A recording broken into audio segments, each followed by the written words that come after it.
அஸ்ஸலாமு அலைக்கும் வரஹ்மத்துல்லாஹி வபரகாத்துஹு.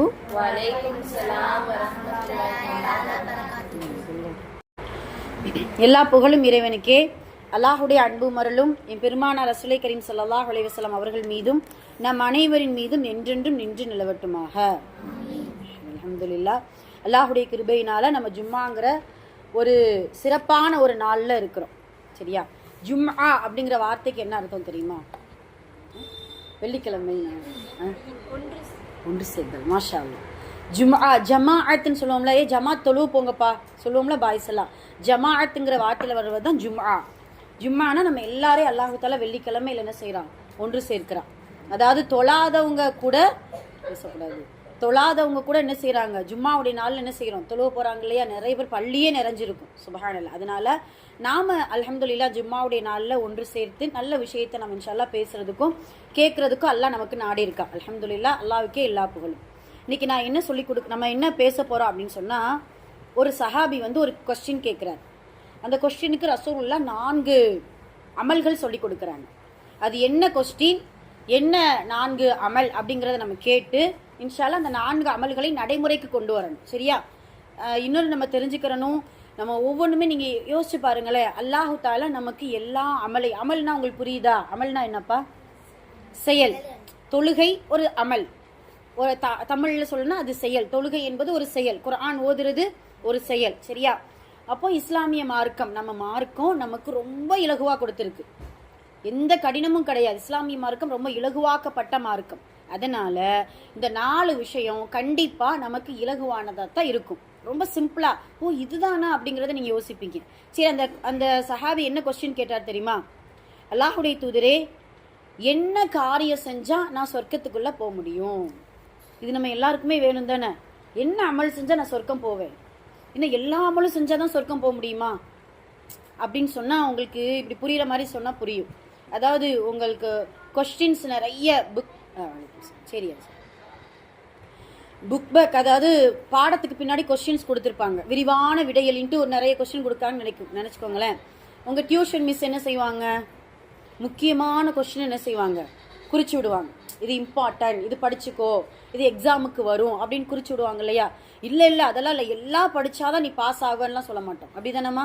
அது போல தான் சொர்க்கத்துக்கு போக எல்லாமே நீங்கள் செய்யுங்கன்ட்டு ரசூலுல்லாஹ்வும் அல்லாஹு தஆலாவும் நம்மளை கஷ்டப்படுத்தலை. அதில் முக்கியமான ஆன்சரை நமக்கு என்ன செய்கிறாங்க? குறிச்சு விடுறாங்க. சரியா? அப்போ என்ன காரியம் செஞ்சால் அல்லாஹுடைய தூதரே நான் சொர்க்கத்துக்குள்ளே போவேன்னு சொல்லக்கூடிய அந்த ஒரு கேள்விக்கு 4 அமல்கள் சிம்பிளாக நம்ம செய்யக்கூடிய ஒரு அமல்களை சொல்லி கொடுக்குறாங்க.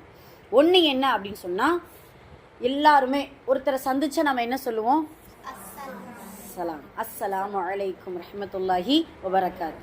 இப்போ ஃபஸ்ட்டு அமலை இதுதான், சலாமை பரப்புங்கள், சொர்க்கத்துக்கு போயிடலாம். 4 அமலில் ஃபஸ்ட்டு ஒன் இதுதான். அஃஷு சலாம பைனக்கும், உங்களுக்கிடையே சலாமை பரப்புங்கள் அப்படின்னு சொல்லிட்டு. இப்போல்லாம் சலாமே குறைஞ்சு போயிடுச்சு. உண்மைக்கு தான். அறிமுகம் இல்லாதவங்களை பார்த்தா நம்ம சலாம் சொல்கிறது கிடையாது. நம்மளுமே உஸ்தாத் என்னையெல்லாம் பார்த்தீங்கன்னா சில பேர் சலாம் சொல்கிறதே கிடையாது. நான் நோட் பண்ணியிருக்கேன். சைக்கிளில் தான் போவீங்க, சும்மா தான் போவீங்க, நான் சலாம் சொன்னால் தான் திரும்ப வரும். அதுக்கு எவ்வளோ பார்த்தா ஐயோ உஸ்தாதான் ஓடிடுறது. என்ன சலாம் சொல்ல கற்றுக்கிறோம். சரியா? சலாம் என்பது நம்மளுடைய உள்ளத்தில் இணக்கத்தை, ஒரு ஃப்ரெண்ட்ஷிப்பை ஏற்படுத்தும், ஒரு அன்பை, ஒரு பாசத்தை ஏற்படுத்தும். இந்த சலாம்ங்கிற வார்த்தை இந்த துன்யாவில் நம்ம அடிக்கடி கேட்டுக்கிட்டே இருக்கோம் இல்லையா? அதே சலாமை சொர்க்கத்துலேயும் போய் நம்மளை வரவேற்கிறதுக்கு அந்த சலாமை சொல்லி தான் வரவேற்பாங்களாம். யோசிச்சு பாருங்க, ஒரு பிரம்மாண்டமான சொர்க்கத்துக்கு முன்னாடி மலக்குமார்கள் நம்மளாம் பார்க்கல. ஆனால் எப்போ பார்ப்போம் தெரியுமா? ஃபஸ்ட்டாக எப்போ பார்ப்போம்? யாருக்கு தெரியும்? ஃபஸ்ட்டாக நம்ம மலக்குமார்களை பார்க்க போகிறோம் துன்யாவில். நம்ம ஜக்கராத்துடைய நிலைமையில் மலக்குல் மவுத், நம்மளுடைய உயிரை கைப்பற்றக்கூடிய மலக்கின் பேர் என்னப்பா? மலக்குல் மவுத்.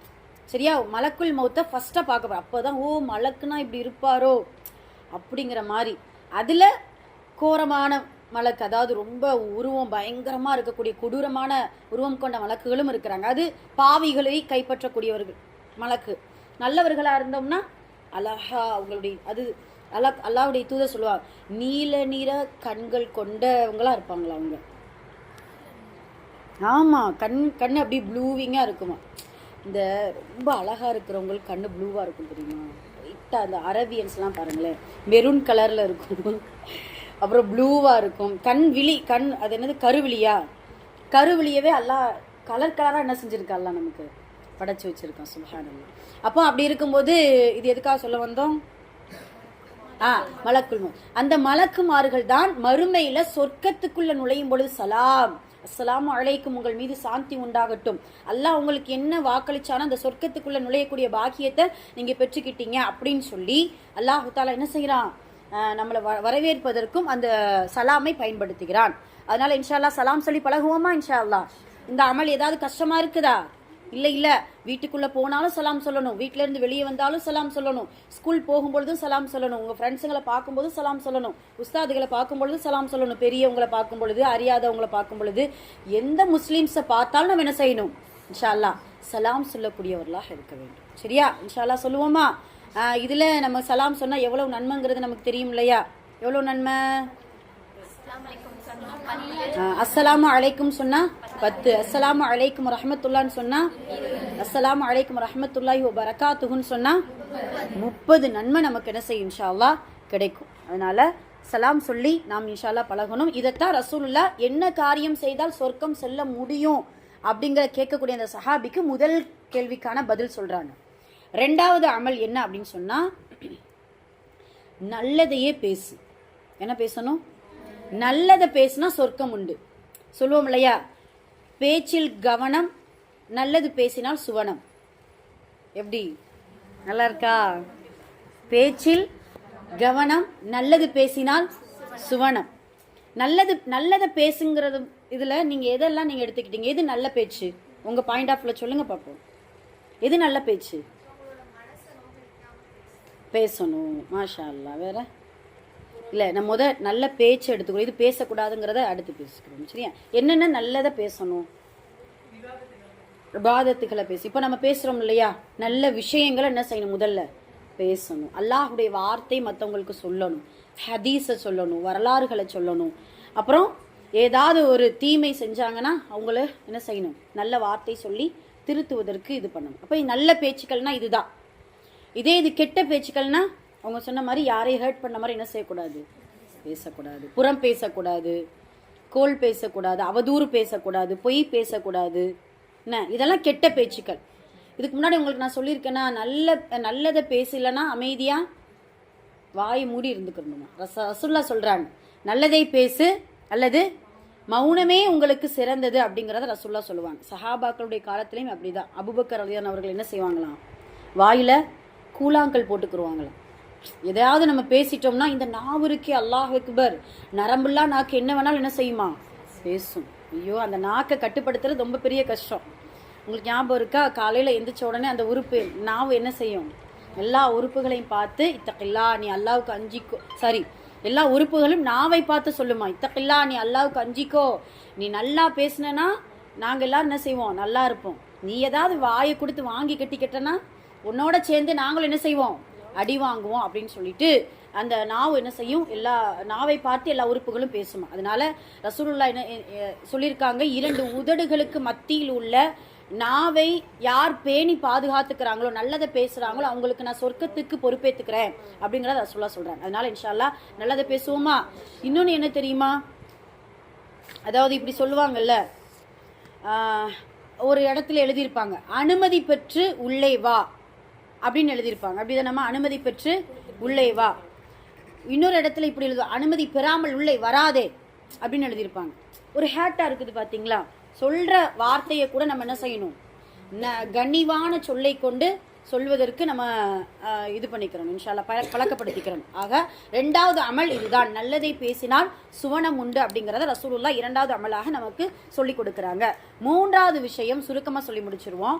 3வது விஷயம், உறவை பேணுவதின் மூலம் நமக்கு சொர்க்கம் உண்டு. உறவை பேணுதுன்னா உனக்கு புரியுதா?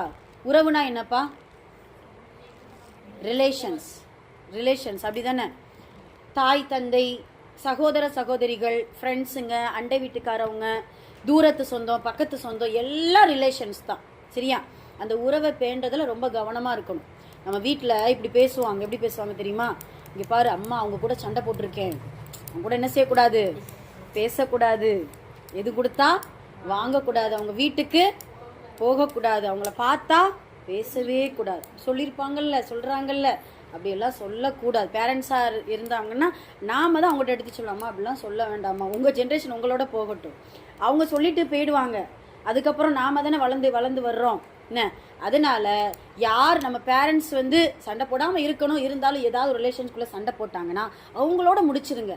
நீங்களாம் குட்டி பிள்ளைங்க, உங்களுடைய உள்ளத்தில் யாரை நினச்சும் கோபம் வரக்கூடாது, யாரை நினச்சி வெறுப்பு வரக்கூடாது. அவங்கள பார்த்தீங்கன்னா நீங்கள் சலாம் சொல்லுங்கள், அதுதான் உங்களுக்கு பதிலடி. உனக்கு தெரியுதா? அது நம்ம குடும்பத்தில் ஏதாவது அவங்க திட்டாங்க, நம்ம அம்மாவை திட்டாங்க, அத்தாவை திட்டாங்கன்னா நம்ம கோவம் வரத்தான் செய்யும்.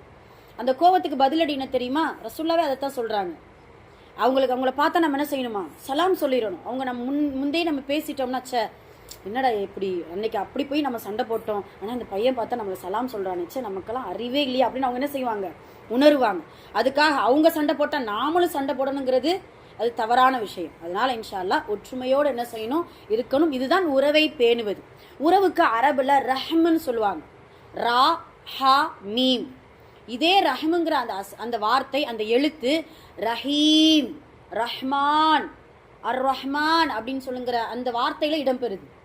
இப்போ இடம்பெறும் பொழுது என்னன்னா, இது என்ன எதுக்கு அல்லாஹு தாலா இந்த ரஹீம்ல இருந்தும் ரஹ்மான்ல இருந்தும் ரஹ்முங்கிற உறவை கொடுத்துருக்கா அப்படின்னா, மறுமையில் அல்லாஹு தாலாவுடைய அரிசியுடைய அந்த தூணை பிடிச்சிக்கிட்டு அந்த உறவு சொல்லுமா, யா அல்லா எனக்கு நீ என்ன என்ன என்ன செய்ய போற, அந்த உறவு பேசுமா. அந்த உறவுங்கிற ஒரு உருவம், எனக்கு நீ என்ன செய்ய போற அப்படின்னு சொல்லும் பொழுது அல்லாஹு தாலா அந்த உறவுக்கு சொல்லியிருக்கான், இது உண்மையான வார்த்தை, உன்னை யாரு ஒட்டி வாழ்ந்தாங்களோ அவங்களோட நான் ஒட்டி வாழ்றேன், உன்னை யாரு வெட்டி வாழ்கிறார்களோ அவர்களோடு எனக்கும் எந்த உறவும் கிடையாதுங்கிறத சொல்லுவாங்க. சுபஹான் அல்லாஹ். அதனால இன்ஷா அல்லாஹ் உறவுகளோடு ஒட்டி வாழ வேண்டும். இன்னொன்று என்ன தெரியுமா?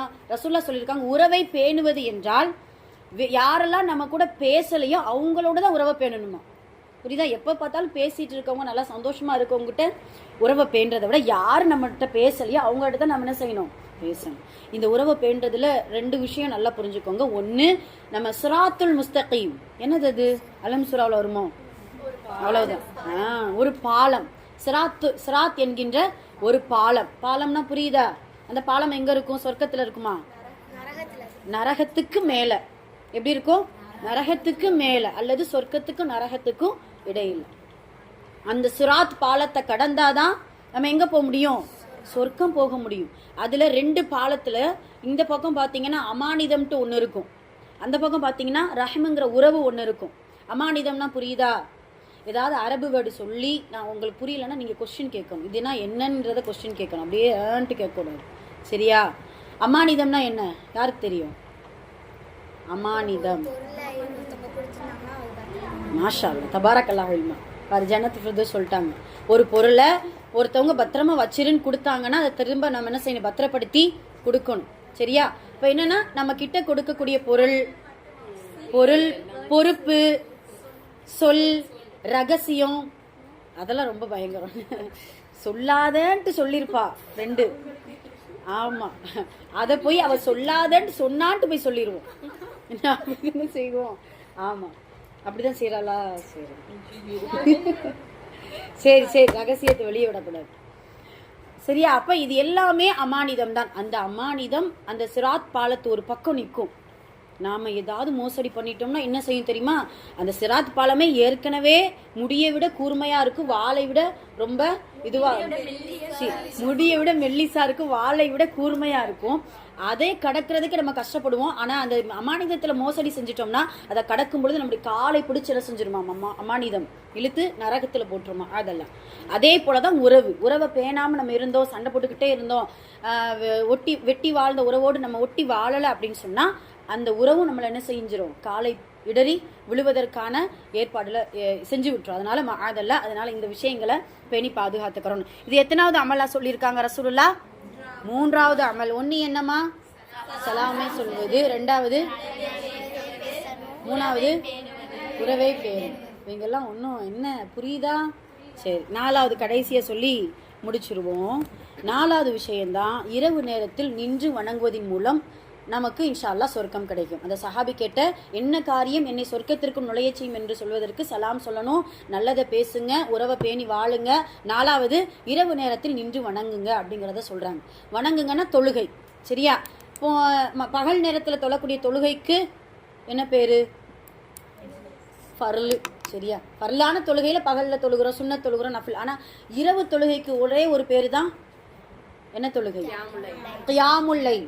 இரவு தொழுகை. கியாம் என்றால் நின்று, லைல் என்றால் இரவு. சரியா? கியாம் என்றால் நின்று தொழக்கூடிய இரவு. சொலாத், கியாமு சொலா, கியாமு சொலாத்துல் லைல் அப்படின்னு சொல்லுவாங்க. சரியா? இரவில் தொழக்கூடிய தொழுகை. இரவு தொழுகையில் அல்லாஹ் எவ்வளவு ரொம்ப நேசிக்கிறான் தெரியுமா இரவு தொழக்கூடிய தொழுகையாளிகளை. நீங்கள் ஞாபகம் வச்சு பாருங்களேன். எல்லாரும் தூங்கிட்டு இருக்கிறாங்க, அல்லாவுக்காக நம்ம எழுந்து ஒது செஞ்சு முசல்லாவில் நின்று அல்லாஹ் அக்பர் அப்படின்னு தக்பீர் கட்டி அல்ஹம்துலில்லாஹி ரப்பில் ஆலமீன், யா அல்லாஹ் அகில உலகத்தை படைத்த ரப்புவே உனக்கே எல்லா புகழும் சொல்லக்கூடிய அந்த வார்த்தை அல்லாஹ் கூர்மையாக கவனிக்கிறான்.